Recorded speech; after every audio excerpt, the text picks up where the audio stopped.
Hello and welcome to A Word of Hope for Tuesday of Holy Week.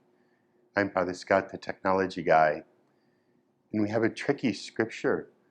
'Tis John's Gospel, that version of the Last Supper. And Jesus tells his disciples that one of them will betray them, and everyone's wondering who it is. And the beloved disciple leans into Jesus and asks. And Jesus says, the one I give the morsel to is the one. He gives the morsel to Judas.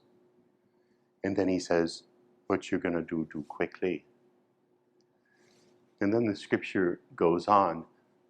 But here's John's Gospel does something it does now and then.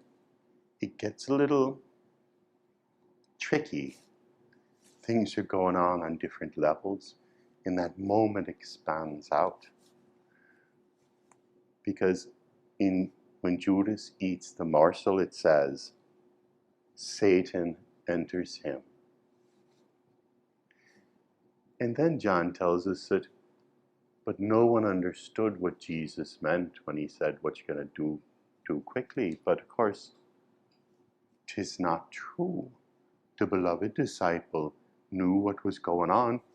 He just leaned in and asked Jesus. So why is this universal confusion? It's because Satan has entered. And this little section ends with, and it was night. Satan enters, sows confusion. And everything we think we know, it's all up in the air. And this is what's going to happen in the crucifixion.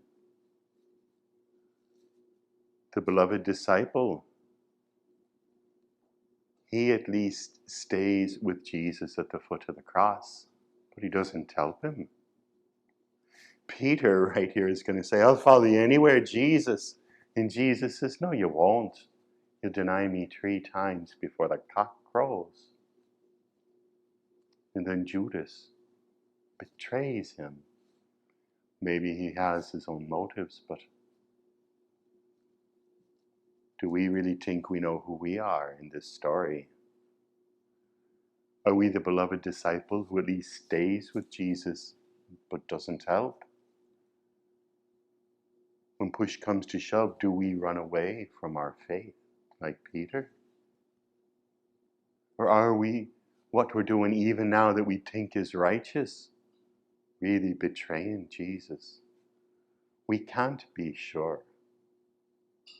The best we can do maybe is to pray for God to be with us in this moment and help us to see, keep the confusion of Satan at bay, and help us be the best version of ourselves that we can be. 'Tis a task for us on Tuesday, a Holy Week. God bless you.